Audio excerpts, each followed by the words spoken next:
pour gagner la Coupe du Monde, il faut gagner 8 matchs. 7 à 8 matchs, oui. 7 à 8 matchs. Gis nga buñ ñëwoon du dem léegi xam nga lan mooy stratégie bi. Sénégal bàyyi ko ci groupe bi mu ànd ak équipe bi. La présence, oui, pour booster di dem entraînement ak ñoom di añandoog ñoom di reerandoog ñoom di toog ak ñoom di ataaya bu ñu nekkee ci vestiaire yi mu nekk ak ñoom ba équipe bi dugg ci terrain bi su ma nee toog ci banc bi sax day toog ci banc bi. Sa seule présence. Sur le banc. day jouer loo. Dans l'équipe, oui, clairement. day football loo sa seule présence. Voilà mi ngi déjà kooku yoon la soo ko ñàkkee. à plus forte raison joueurs yi nga xam ni léegi dañoo bëgg naaw su fi Sadio nekkul. gis naa ñoo xam ni su fa je connais quelques joueurs il se serait donné beneen parcelle de liberté. et d'audace. bu fa Sadio nekkul. bu fa Sadio nekkul. dëgg la tellement vrai l'exemple de Karim Benzema au Real Madrid. Voilà. Qui a tout le temps évolué sous l'ombre de Cristiano Ronaldo, n'est-ce pas? Voilà mi ngi doon doyen. alors mais benn regret nag la am. parce que loolu laa wax nii. gis nga Aliou Cissé tey jii même su papaam toogoon ak moom. daanaka man sa sélection bi am naa ci benn regret. xam nga kan laa ci regretté. le jeune. Saliou Ciss. déedéet. non. regretté wu ma ko parce que je savais que du bokk. je connais la rigueur de Aliou Cissé pour ce qui est de son professionnalisme. Aliou Cissé est un homme sérieux. bu Saliou Ciss doon rakkam mu bokk ak moom ndey ak baay du ko yóbbu. mais Cheikh. tu vas m'aider ci benn situation. xëy na fàttewuloo ko parce que man yaa ngi rappelé Kara Mbodj kan biñ ko yóbbaale fekk bu nekk en pleine convalescence. C'était à la Coupe du Monde, je pense. Hein? C'était à la Coupe du Monde en 2018 en Russie. Bon. Non, plutôt oui, à la Coupe d'Afrique des Nations. C'était ça. À la Coupe d'Afrique des Nations. Tout à fait, oui. Mais que de critiques. Il y en a qui ont dit que l'entraîneur doit sélectionner pour Maïko Khalis. Tu te souviens de ces propos? Ouais. Lu nekk am na fi. Tu te souviens? Alors que dana am sax léeg-léeg mais Zidane bi muy ñëw à la Coupe du Monde en 2002 avec l'équipe de France xam nga joué contre Sénégal. waaw bu mu daaneel. wérul. waaw. booba wérul parce que le médecin avait prévenu il avait dit attention nous sommes en train de friser la saturation. Ouais. parce que ku war dem Coupe du Monde. avec ton championnat tu vas te retrouver avec plus de 60 matchs dans les jambes. Clairement, oui. Et si tu te rappelles, je disais encore hier à Bakoumba, les Grecs ont gagné la Coupe d'Europe des Nations par leur fraîcheur, parce que c'est une équipe composée de remplaçants dans de grandes équipes d'Europe. Quel xamul ñi ñoo gagné Coupe d'Europe bi ñii ni mais ñii fuñ jóge ñu ni way ce sont des Grecs qui jouent ñii remplaçants à Liverpool, ñii à Barcelone, ñii au Real, ñii à Manchester United. De ce fait, ils n'ont pas assez d'images amuñu vue. boo leen dajalee naan kii kan la fu nit ñi di saturé ñoom ils sont frais. Et ils gagnent la Coupe d'Europe battant le Portugal en finale mais xam nga kan laa regretté. le gosse qui joue en Tanzanie Ousmane. Pape Ousmane Sakho. kooku laa regretté. Ouais. parce que su ñuy wone buam dans le monde. naan voilà le jeune africain qui a marqué le plus beau but de l'année. daa dégg ñun la ne kii ban pays la dëkk. am na ñi nga xam buñ ko amoon dañ koy yóbbaale. dañ koy yóbbu parce que xam nga les joueurs benn geste doy na. geste. benn doy na benn contrôle benn frappe. doy na pour être sélectionné. Tout à fait doyen. dama lay jox l'exemple d'un Saoudien. qui vient à Dakar. à la recherche d'un footballeur qu'il connaissait qu'il a fini de repérer. ñu tegtal que kër footballeur bi Saoudien bi. mu dem di waxtaani ak moom. ñëw dugg fekk gosse bi di julli. le Saoudien. ñëw dugg fekk gosse bi di julli. mu ni celui-là je le prends. jeex na ndax fa la kaa bëgg féete. footballeur lay wut. voilà. fekk kuy julli mu jël ko. voilà oui noonu. ça veut tout dire cher. parce que footballeur c'est un tout c'est à la fois l'homme et le footballeur. Ouais, c'est un ensemble. Parce que l'homme peut détruire le footballeur. Ouais, clairement. Tout comme le footballeur par moment mën na def lu tax day def ombrage ci nit ki. Clairement. Mais le groupe de Aliou Cissé est très homogène. Ouais, clairement. Et il était en chantier déjà depuis la CAN.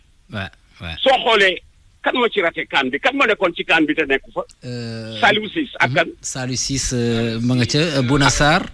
ubbilal Malick s'il te plaît voilà. Saliou Ciss blessé. alors ci attaque bi Saliou Ciss amul club Bouna Sarr blessé ku manqué. ci attaque bi Diao Baldé Keita moo dul dem. moom moo demoon parce qu'il est suspendu. il est suspendu Habib Diallo ak Mame Baba Thiam. ci milieu terrain bi benn mooy génn c'est Joseph Lopi. Par contre ci défense bi c'est 4 Abdoulaye Seck Ibrahima Mbaye Saliou Ciss Bouna Sarr. ah gis nga même Abdoulaye Seck. keroog ñi ko gis. muy marqué 2 buts au PSG. daañu ko laajte. gis nga kii. mon cher. Allô? Oui, doyen, ñu ngi lay dégg. damay rappeler encore le cas de Cheikh, si vous me permettez, me rappeler le ben cas ba la may dem. Atia, bismillah. dama lay rappeler le cas de Salif. Qui le boss de Pikine. Salif Diagne. Ah, Salif Diagne, oui. Gis nga xam nga Salif Diagne, c'est le premier Sénégalais à gagner une Coupe d'Afrique en club. Avec le Raja de Casablanca. Moussa Ndaw moo ko recommandé Raja parce que Moussa dafa dem Maroc jiitu fa Salif Raja nekk waat moom Moussa. Raja soxla attaquant mu recommandé leen Salif.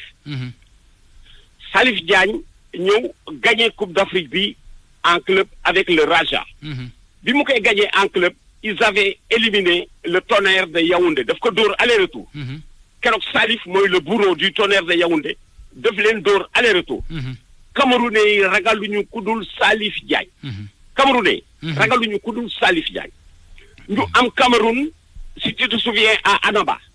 mooy bi ñu koy dóor 2-0.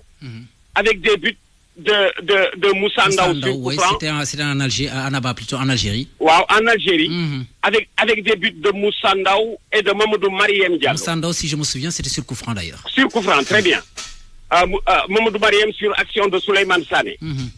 Souleymane Sané dafa jëkk def action bi door ko ci poteau bi. Deuxième fois bi mu defaat ko génne ko en retrait Mamadou Mariem marqué.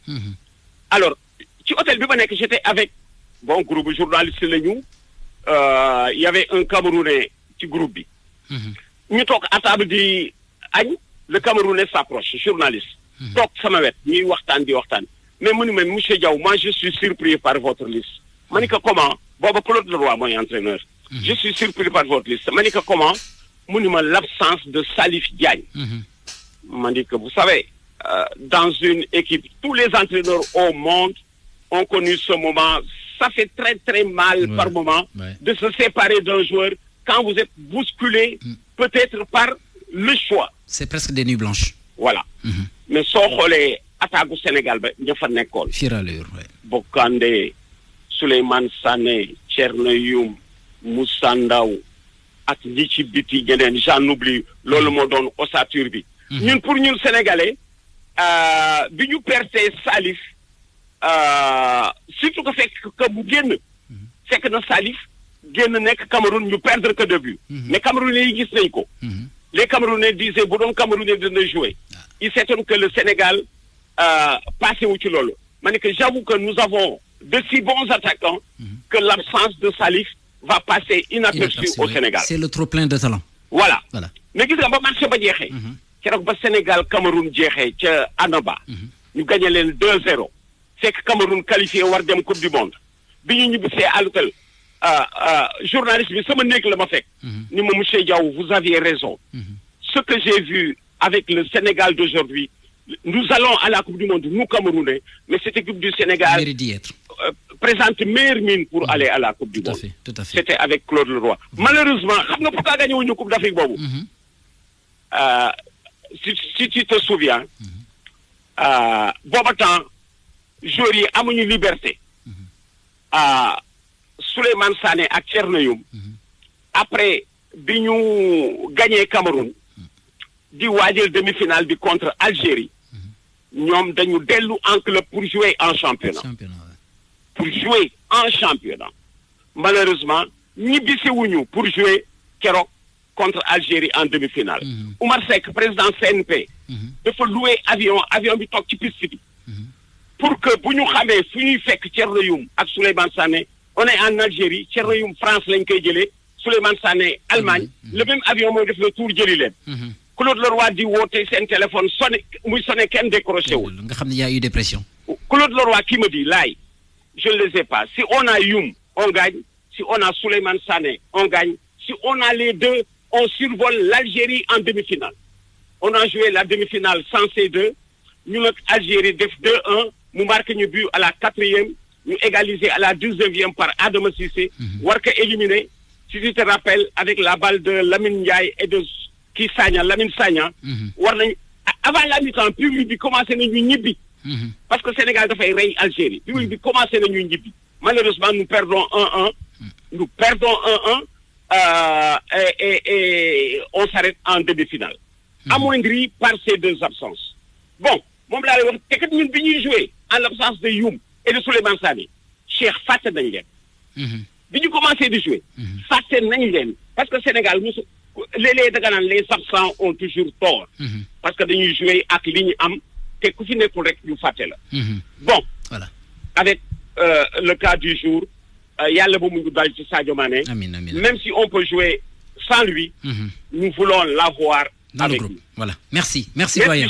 Merci doyen Abdoulaye donc pour la clairvoyance et disons maanaam xam-xam bu am solo bi nga xamante ne daal di nga ko partagé ak suñu auditeur Malick donc on a écouté donc le doyen Abdoulaye Diaw qui reste une référence pour tout le monde donc qui est très anecdotique mais quand même qui est revenu également sur ce qui a fait un tout petit peu le football sénégalais et puis lié ko ak absence su Sadio Mané moom la daal di daanele xam ne ni avoir Sadio Mané dans le groupe ça peut faire un bien à l'équipe. Oui avoir Sadio Mané ça peut faire un bien comme wax na ko aussi ci ay propos les absents ont tort. mun na fi bañ a nekk aussi équipe bi dox mais quoi qu'il en soit à choisir bien sûr on choisit la présence de Sadio Mané ci biir équipe bi et wax nga ko aussi ci say tàmbali kàddu tout à l'heure avec la déclaration d'Aliou Cissé yaakaar moom la ñu jàpp surtout ci ay propos am nañu yaakaar ni il sera apte pour la coupe du monde donc ba fii ñuy wax donc même au sein de l'équipe on ne sait pas encore s'il pourra jouer cette coupe d'Afrique cette coupe du monde plutôt parce que ci ay propos mi ngi naan d'ici 10 jours la ñuy am regroupement d'ici 10 jours dinañu amaat il peut y avoir une évolution mu ngoog il peut y avoir évolution dinañ amaat yeneen analyse donc ça fait peur certes parce que tey munoon na ne il sera apte on verra parce que comme opération amul yaakaar mun na gën a am mais tey quand il dit que yaakaar moom la ñuy xaw a gën a yéene Sadio nañu ko ñaanal ça fait un petit peu peur même bu fekkee ni man de mon côté li ma ci xaw a jàpp mooy c'est une équipe confiante c'est une équipe qui se voit déjà au deuxième tour parce que tey quand on veut forcer que tey bu ñuy amal forcing ci Sadio Mané on se dit am nañu yaakaar il sera apte pour le deuxième tour man implicitement état de confiance boobu la jàpp de la part d'Aliou voilà mi ngi noonu yow dëgg dégg Diaw donc je pense que s'il y a d'autres personnes yi nga xam ne war nañoo mën a intervenir au niveau disons de la réalisation ñu xool ba xam ñan la ñuy jël mais également essayer d'ouvrir l'antenne comme on fait toujours aux auditeurs qui font partie donc du débat pour joxe seen idée ci liste bi nga xamante ni Aliou Cissé daal ni ko siiwal sànq foofule ca maanaam benn hôtel bi nga xam fa la doon nekkoon daal di siiwal liste joueurs yi et puis on aura un détail dans le journal de la Coupe du Monde donc toutes ces réactions avec Pape Malick Diaw moom yi nga xamante ni moom moo koy daal di présenter et sûrement Soda Thiam sera à temps ici donc pour vous faire vivre donc cette conférence de presse mais au-delà aussi la réaction et des reportages comme cela se fait depuis hier avec ce journal concocté par la RFM le journal de la Coupe du Monde Abdoulaye Diop donc féete ci technique bi sànq Abdou Thiam mu fa daal di féete woon woote également cette liste de trucs notamment l'orthopédiste bi nga xamante ni moom itam war nañ kaa mën a dugal mu joxe aussi son avis sur disons cette blessure de Sadio Mané parce que aussi c'est des hommes de métier c'est des hommes de la science donc ñoom ñàkkul ni seeni kaddu am na li nga xamante daal war na ko mën a gindi askan wi par rapport ak blessure Sadio Mané bi mais au-delà aussi de l'orthopédiste également des techniciens. Des techniciens, voilà. Pourquoi pas aussi un psychologue. Un psychologue, tout ça. Parce que c'est important. Parce que le football, c'est un ensemble. Non, man, cas boobu noonu daf ma intéressant. Parce que xam nga Aliou brossé na ko tout à l'heure ci conférence de presse bi.